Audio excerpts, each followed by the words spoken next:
बिस्मिल्लाहिर्रहमानिर्रहीम, अस्सलाम वालेकुम। मैं हूं ईसा नकवी, मेरे साथ शहबाज राना साहब मौजूद हैं, मारूफ सहाफ़ी जो इकॉनमी के मामलात को, मईशत के मामलात को कवर करते हैं। और जब हमें लगता है कि हालात शायद बेहतरी की तरफ चले जाएं, एक सियासी लड़ाई में पॉज आता हुआ दिखाई दिया। हुकूमत ने जैसे कैसे करके, चाहे उसकी कोई अखलाकी हैसियत ना हो, तरमीम भी पास कर ली, कवानीन भी पास कर लिए, लेकिन ऐन वो वक्त जब चीज़ों ने स्टेबिलिटी की तरफ जाना था, अचानक एक ख़बर आती है कि IMF का वफ़द पाकिस्तान पहुंच रहा है। 11 से 15 तारीख तक नवंबर की वो इस्लामाबाद में मौजूद होगा। जिस वक्त IMF के साथ डीलिंग चल रही थी, तो शहबाज राना उन सहाफ़ियों में से थे जिन्होंने बार बार ये बात की कि जिस किस्म के टारगेट्स एग्री किए गए हैं IMF के साथ, शायद ये अनरियलिस्टिक हैं। इनके ऊपर अमल दरामद करना पाकिस्तान के ज़मीनी हक़ाइक़ को सामने रखते हुए शायद मुमकिन ना हो, और अब वो ख़दशात दुरुस्त साबित होते हुए दिखाई दे रहे हैं। लेकिन IMF के वफ़द की पाकिस्तान आमद पाकिस्तान की किसी ख्वाहिश का नतीजा है कि IMF को कहा जाए कि ज़रा नज़र सानी कर लें अपने टारगेट्स पर, या IMF किसी बड़े ख़तरे की घंटी लेकर पाकिस्तान पहुंच रहा है? इसके ऊपर ज़रा शहबाज राना साहब से बात करते हैं। राना साहब, आपके सवालात वज़ीर ख़जाना साहब से वो इस बात पर बार बार फोकस्ड थे कि शायद हालात जो हैं वो जिस किस्म के मामलात तय किए जा रहे हैं IMF के साथ, वो किए नहीं जा सकेंगे। तो ये क्या हुआ है? IMF क्यों है अचानक से पाकिस्तान? इससे देखो, उस वक्त की जो अभी भी वही गवर्नमेंट है, जो इकॉनमी की टीम थी उस वक्त भी और अभी भी वही है।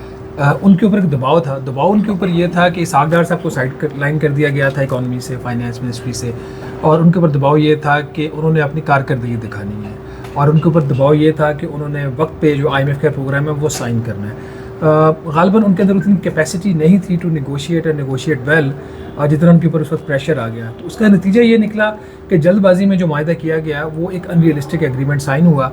और हमारा तो ये ख्याल था कि चलें कम से कम 6 माह तो चलेगा ये, जब पहला रिव्यू होगा तो तब शायद थोड़े से मसले आ जाएंगे, दूसरे रिव्यू में मसले आ जाए, पहला रिव्यू शायद आराम से गुजर जाए। लेकिन चूँकि प्रोग्राम था ही अनरियलिस्टिक और होप्स बहुत ज़्यादा इसके ऊपर क्रिएट की गई, ओवर कमिटमेंट्स दी गई, वही जो ओवर कमिटमेंट्स थी वो IMF के बोर्ड को भी दी गई कि जी ये पाकिस्तान सब कुछ कर लेगा और ये गारंटीज़ हैं। लेकिन जैसे ही पहले क्वार्टर के नताइज आना शुरू हुए तो उसी ये चीज़ वाज़ेह हो गई कि ये प्रोग्राम ऐसे आगे नहीं चल सकता। यही वजह है कि IMF ने एक अनस्केड्यूल्ड एक अपना जो मिशन पाकिस्तान भेज दिया, और वो अब बैठे हुए हैं इस्लामाबाद में, एक हफ़्ता वो पूरा जायज़ा लेंगे और वो देखेंगे कि कहाँ कहाँ से स्लिपेजेस हो रही हैं, और जो स्लिपेजेस हो रही हैं, आपके जो टैक्स के अहदाफ हैं वो हासिल नहीं हो रहे। ताजरों से 10 अरब रुपया इकट्ठा करना था, आपने 10 लाख रुपये किया 3 माह में, और इसी तरीके से सूबों ने कैश सरप्लस देना था, पंजाब की वजह से वो नहीं दे सके। ये प्रॉब्लम क्यों आया? पंजाब जो है वो मरीम नवाज़ के हवाले से तो कह रहे हैं कि उनसे ज़्यादा तो, यानी government at least they are boasting about, आप वफाकी हुकूमत भी अगर किसी की तारीफ़ करती हुई नज़र आती है तो वो वाहिद सूबा पंजाब है, तो वही लैग बिहाइंड कर रहा है। क्या उसकी वजूहत है? प्रायोरिटी में नहीं है चीज़ें, हैपहैज़र्ड हो गई है, ना तजुर्बाकारी है, व्हाट इज़ द रीज़न? देखिए, अगर फिस्कल फ्रंट के ऊपर देखें ना, अनलाइक द पब्लिक परसेप्शन, जो खैबर पख्तूनख्वा की गवर्नमेंट है ना, वो फेडरल गवर्नमेंट से ज़्यादा ताउन कर रही है IMF के प्रोग्राम के हवाले से। वो प्रॉब्लम्स क्रिएट नहीं कर रहे, वो रीज़नेबल और रैशनल बात करते हैं जब मुज़ाकरात होते हैं। उसके बिल्कुल बरक्स जो सिंध और पंजाब की हुकूमतें हैं वो इफ़ेक्टिवली ना तो सपोर्ट कर रही हैं और ना ही उस तरीके से वो कोऑपरेट कर रही हैं गवर्नमेंट के साथ अपने जो IMF के टारगेट्स हैं वो पूरे करने के लिए। यही वजह है कि और उसकी बुनियादी वजह ये है कि पंजाब सबसे बड़ा बेनिफिशियरी है। अगर फेडरल गवर्नमेंट जो है over and above constitutional requirement जो खर्चे करने होते हैं, तो वो बड़ी स्पेंडिंग वो पंजाब यूथ में होती है। फिर सिंध एग्रीकल्चर इकॉनमी है, तो सिंध कैसे कोऑपरेट कर ले, सिंध इस चीज़ का भी बेनिफिशियरी है। जो बेनज़ीर इनकम सपोर्ट प्रोग्राम है उसके जो बेनिफिशरीज़ हैं उसका भी उनको बेनिफिट ज़्यादा होता है सिंध की गवर्नमेंट को। तो सिंध और पंजाब की पॉलिटिकल स्टेक्स ज़्यादा है more than the Khyber Pakhtunkhwa government. यही वजह है कि जो प्रोग्राम को, जो IMF का जो प्रोग्राम है उसके जो रेजिस्टेंस आ रही है या हाफ हार्टेड कोऑपरेशन आ रहा है वो पंजाब और सिंध से आ रहा है, और इसकी पॉलिटिकल वजूहात हैं। यही वजह आपने देखा कि पहले जो, अब हम तो ये बात नहीं कह रहे ना, ये वज़ारत ख़जाना की रिपोर्ट है, फिस्कल ऑपरेशन की समरी वज़ारत ख़जाना ने जारी की, जिसमें उसने लिखा हुआ है पंजाब का जो डेफिसिट है 3 माह का वो 160 अरब रुपया है रफली, जो रिपोर्ट के अंदर my numbers are not incorrect. तो लेकिन असमा बुखारी ने जो प्रेस कॉन्फ्रेंस की थी उन्होंने कहा जी कि नहीं, हम सरप्लस में, ऐसी बात नहीं है। अब ये गवर्नमेंट ऑफ पंजाब और फेडरल गवर्नमेंट के दरमियान है, जो फेडरल गवर्नमेंट ने ऑफिशियली रिपोर्ट रिलीज़ किया हम उसकी बेस पे बात कर रहे हैं। तो ये वो इश्यूज़ हैं जिसकी वजह से ये प्रोग्राम स्लिप हो रहा है। माजी के बिल्कुल बरक्स इस दफ़ा जो प्रोग्राम है वो वफाक और सूबाई हुकूमतों सबकी जिम्मेदारी है। माजी में तो सिर्फ फेडरल गवर्नमेंट की जिम्मेदारी होती थी, अब चूंकि पैसा सूबों के पास है तो जिम्मेदारी भी उनकी तरफ ज़्यादा जा रही है। तो वो सारी चीज़ें चूँकि अब टारगेट्स नहीं हो रहे थे अचीव, तो इसलिए IMF के मिशन को फौरी पाकिस्तान आना पड़ा। नहीं तो वो तो मियाँ साहब जिनने जो भी अमेरिका बैठकर गुफ्तगू की, जिसमें उन्होंने गालिबन जो गुफ्तगू की वो तो इस बात की अक्कास है कि शायद पंजाब जो है उसके पास ख़जाने के ढेर लग गए हैं। वो तो कह रहे हैं हम PIA ख़रीदने में इंटरेस्टेड हैं, पंजाब एयर चलाई जाएगी, साइमल्टेनियसली दुनिया भर की डेस्टिनेशंस के ऊपर नए जहाज़ जो हैं वो जाया करेंगे। तो मियाँ साहब की गुफ्तगू से तो लगता है कि Punjab is faring well and doing like fairly well. अच्छा, वैसे मेरी बात सुने, आपने वो गुफ्तगू सुनी है, वो अप्रैल 2016 के बाद की भी बात करते हैं, अभी तक 2016 से पहले की बात करते हैं। ऐसा कुछ हुआ है? अगर हुआ तो मैंने नहीं सुना। चले आप कह रहे हैं तो मियाँ साहब ने अमेरिका बैठ के बताया भाई कि पंजाब की हुकूमत मुस्तकबिल की बात की और ये माजी की बात की। नहीं वो अभी की बात कर रहे हैं। वो कह रहे हैं कि PIA नहीं बिक सकी, क्या हो गया? मरियम ने मेरे से कहा है कि हम पता कि मियाँ साहब ने मुस्तकबिल की कोई बात की है तो मैं सुन नहीं सका, मेरी नालायकी हो, मैं माफ़ी चाहता हूँ उसके लिए। देखिए पॉलिटिकल स्टेटमेंट है, कोई भी दे सकता है, उन्होंने भी दे दिया। हम तो नंबर्स की बात करते हैं। नंबर्स तो ये बता रहे हैं कि पंजाब जो है वो बिहेव नहीं कर रहा फिस्कली, सिंध जो है वो कोऑपरेट नहीं कर रहा एग्रीकल्चर इनकम टैक्स के ऊपर उस तरीके से जो उन्होंने कानून पास करना है। तो इसलिए नंबर्स तो ये कुछ और ही बता रहे हैं। यानी कंपैरिजन में खैबर पख्तूनख्वा जो है वो ज़्यादा बेहतर कोऑपरेट कर रहा है बाकी सूबों की निस्बत। बलूचिस्तान भी आप इसमें शामिल करके बता रहे हैं या? बलूचिस्तान का ऐसा बजट ही जाहिर है कि बजट भी छोटा है और वैसे भी उनके कैश सरप्लसेस होते हैं, उनके मसाइल कुछ और किस्म के हैं। जो फ़र्क पड़ता है ना इन 3 सूबों से ज़्यादा पड़ता है। तो अब इसका इम्पैक्ट क्या होगा? यानी अगर वो क्वार्टरली असेसमेंट के लिए आ गए हैं तो क्या इसकी बुनियाद पर ये समझा जाए कि या ये बहुत टू अर्ली टू प्रेडिक्ट है कि अभी से हमारा जो IMF के प्रोग्राम का जहाज़ है वो हिचकोले खाने लग गया है? कोई ख़तरे की बात तो नहीं है इसमें, यानी कि मामला हल हो जाएगा या? हल हो सकता है, ऐसी बात नहीं है। स्लिपेजेस हो रही हैं, इसमें भी कोई शक वाली बात नहीं है, लेकिन हल की जो कीमत है वो क्या होगी, दैट इज़ द क्वेश्चन। क्या मिनी बजट आएगा? क्या पाकिस्तान को मजबूर किया जाएगा वो महंगे तरीन कर्जे उठाए? क्योंकि 2 कमिटमेंट्स जो है ना वो बड़ी सीरियस है जो ब्रीच हो रही है। एक तो ये कि जो FBR का हदफ है वो हासिल नहीं हुआ। पहले 3 माह का शॉर्टफॉल 90 अरब रुपए का था, वो बढ़कर 190 अरब रुपए का हो गया 4 माह में। और आगे का जो फोरकास्टिंग है इनकी उसमें भी 350 साढ़े 300 अरब रुपए का शॉर्टफॉल सिर्फ दिसंबर तक का दिखा रहे हैं। अगर इतना बड़ा शॉर्टफॉल आ रहा है और आगे जून तक भी आएगा, अगर अभी से शुरू हो गया है तो फिर मिनी बजट तो नाम का ही होगा, एक बहुत बड़ा बजट एक और भी आएगा। और दूसरी साइड पे जो हमने कमिटमेंट दी थी गवर्नमेंट ऑफ पाकिस्तान ने कि 3.2 अरब डॉलर की उन्होंने अरेंजमेंट किया हुआ है लोन फाइनेंसिंग गैप, ये कि जितना आपको कर्जा मजीद नया कर्जा चाहिए पुराना कर्जा वापस करने के लिए अपनी ज़रूरियात पूरी करने के लिए 2.5 अरब डॉलर का था। ये उसके अलावा है जो कैलकुलेटेड था IMF का, वर्ल्ड बैंक का, ADB का और बाकी जो नॉन सोर्सेज हैं। तो उसके अलावा हमें 2.5 बिलियन डॉलर का गैप एक आ रहा था। उसके अगेंस्ट हमने 3.2 बिलियन डॉलर की कमिटमेंट्स IMF को दी थी। उसमें सऊदी ऑयल फैसिलिटी जो है उसके ऊपर प्रॉब्लम आ रहा है, इसी तरीके से एक दो और लोन है उसमें प्रॉब्लम आ रहा है। तो अगर वहाँ पे मसला आता है तो क्या फिर पाकिस्तान इस चीज़ पे मजबूर होगा कि जो इस वजारत ख़जाना ने पाकिस्तान की तारीख का महंगा तरीन कर्जा नेगोशिएट किया था 11% शरह सूद के ऊपर स्टैंडर्ड चार्टर्ड बैंक जो है लंदन के साथ। तो मैंने जब स्टोरी की तो गवर्नमेंट डिफेंसिव पे चली गई, फिर IMF भी डिफेंसिव पे चला गया। तो वो उस वक्त वो कर्जा जो है वो उन्होंने विड्रॉ नहीं किया था, ड्रॉ डाउन उसका नहीं किया था, उन्होंने टर्म शीट एक्सेप्ट कर ली थी गवर्नमेंट ने उस वक्त। तो क्या फिर पाकिस्तान मजबूर हो जाएगा वो वाली जो टर्म शीट जो एक्सेप्ट की उसको कैश कर ले वो?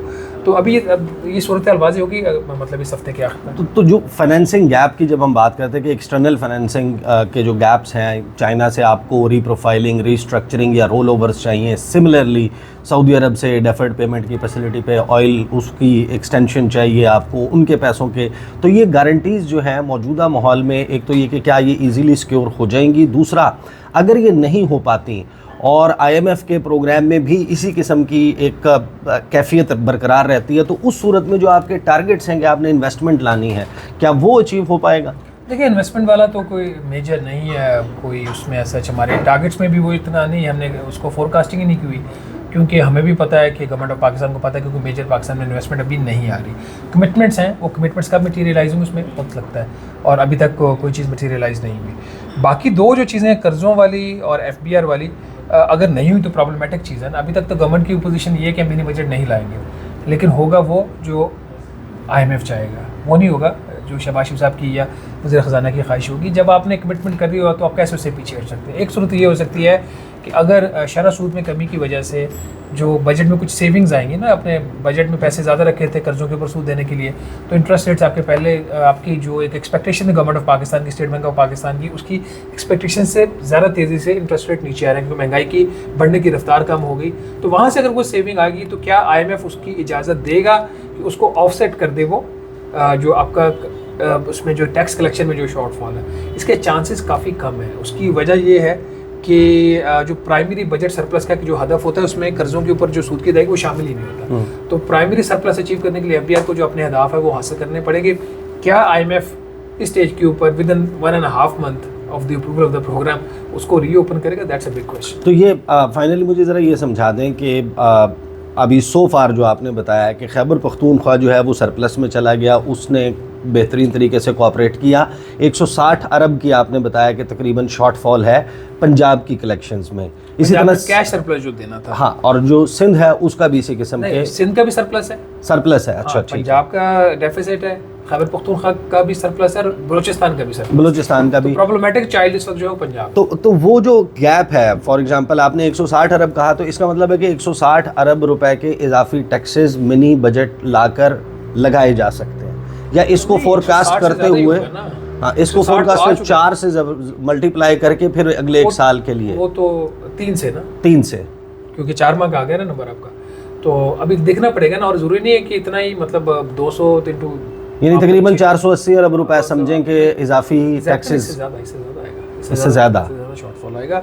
शॉर्टफॉल इनका रहने देते हैं, नहीं, अंदाज़न भी इनका कम से कम भी 600 अरब से 800 अरब रुपये, कम से कम 1000 अरब रुपये तक कभी हो सकते हैं जून तक। और ये इजाफी टैक्सेस लगाए जाने देखना पड़ेगा कि इसमें कितना ये कवर कर सकते हैं अपनी एफिशिएंसी से, इन्फोर्समेंट से, और कितना रह जाता है। सेफली भी 600, 700, 800 अरब रुपये का शॉर्टफॉल तो कहीं नहीं गया। सही। और जो सर्दियों में बजट नहीं आता तो अगर मिनी बजट, और सर्दियों में जो आपने बिजली की कीमतें कम करने का किया है, कि ये आई अंडरस्टैंड कि एक बड़ा टेक्निकल चीज़ है जिसको समझाने के लिए शायद बहुत ज़्यादा वक्त दरकार है, but to make it simpler, हम जो पैसे कैपेसिटी पेमेंट्स की मद में हुकूमत को देने पड़ते हैं, बजाय इसके कि वो सारे खुद हुकूमत के बोझ पे जा रहे हो, आप बिजली की कीमत थोड़ी कम करके बर्डन शेयर कर दें, आवाम को भी थोड़ा सा रिलीफ मिल जाएगा। बट IMF अपेरेंटली उसको, जैसे प्रॉब्लम आया था यूनिट की बिजली की प्राइसेस कम करने पे, वो 2 माह का जो शॉर्ट टर्म रिलीफ दिया गया था, इस पे तो IMF को कोई इशू नहीं है। IMF को इसके ऊपर कोई इशू नहीं है। उसकी वजह यह है कि नेशनल ग्रिड जो है उसके ऊपर तो जो खपत है कम हो रही है ना, लोगों ने घरों पे अपने सोलर पैनल्स लगा लिए हैं, तो जो घर से बिजली ले रहा है तो वो नेशनल ग्रिड से तो नहीं ले रहा ना, तो उससे जब उसकी कंजम्पशन कम होगी तो आइडल कैपेसिटी, बिजली पैदा नहीं होगी, हो या ना हो पे पैसे तो फिर भी आपने देने हैं। तो ये वाला जो प्राइम मिनिस्टर का पैकेज है ये ठीक है। अब उसका रियल टर्म में इम्पैक्ट कितना आता है, कितना वो इकोनॉमी को बूस्ट करता है, कितना वो रेवेन्यू, इसकी जो पावर डिस्ट्रीब्यूशन कंपनीज की जो रेवेन्यूज है उसको कितना इंप्रूव करता है, रिकवरीज को कितना, कैपेसिटी को यूटिलाइज करता है, ये नंबर्स अभी इनके पास नहीं है। सही है। और 15 तक IMF जो है वो सिर्फ वफाकी हुकूमत के साथ यहाँ मुलाकातें करेगा, या ओवरस्टेप करेगा और सूबों की जो ओवरस्टेप नहीं कह सकते आप इसको, मतलब अब पार्टनर्स है ना सूबे भी। अच्छा, पहले तो होता था सूबे पार्टनर्स, यानी PTI की गवर्नमेंट से भी, नून लीग की गवर्नमेंट से भी, पीपल्स पार्टी की भी, 2 गवर्नमेंट्स जो सूबाई गवर्नमेंट्स की बात करनी पड़ेगी। उसके बगैर तो प्रोग्राम मुकम्मल नहीं होता, शायद मुकम्मल नहीं होती उनकी ताउन, इसलिए तो पंजाब और सिंध प्रॉब्लमैटिक हो रहे हैं। पंजाब और सिंध इस वजह से प्रॉब्लमैटिक हो रहे हैं। राना साहब जो है वो हमारे साथ मौजूद थे। लेट्स होप कि हुकूमत जो है उसको, जो अब एक ज़ाहिर है कि हुकूमत के पर्सपेक्टिव में देखें तो उनको एक अपॉर्चुनिटी मिल गई थी, एक साय ऑफ रिलीफ मिल गया था, जैसे कैसे करके कानून साजी, आइन साजी कर ली, और एक वक्त आया था, एक ऐसा वक्फा जिसमें लगता ये था कि अब पॉलिटिकल इशूज़ से हटकर रियल इशूज़ की तरफ हुकूमत का फोकस जाएगा। लेकिन ये जो एकदम से मामला आया है कि IMF जो 6 माह के बाद रिव्यू होना था उस पर क्वार्टरली रिव्यू के ऊपर खुद से आ गया है। लेट्स सी कि ये किस तरीके से मामला आगे चलता है। अब तक के लिए इतना ही, इजाज़त दीजिए, अल्लाह हाफ़िज़।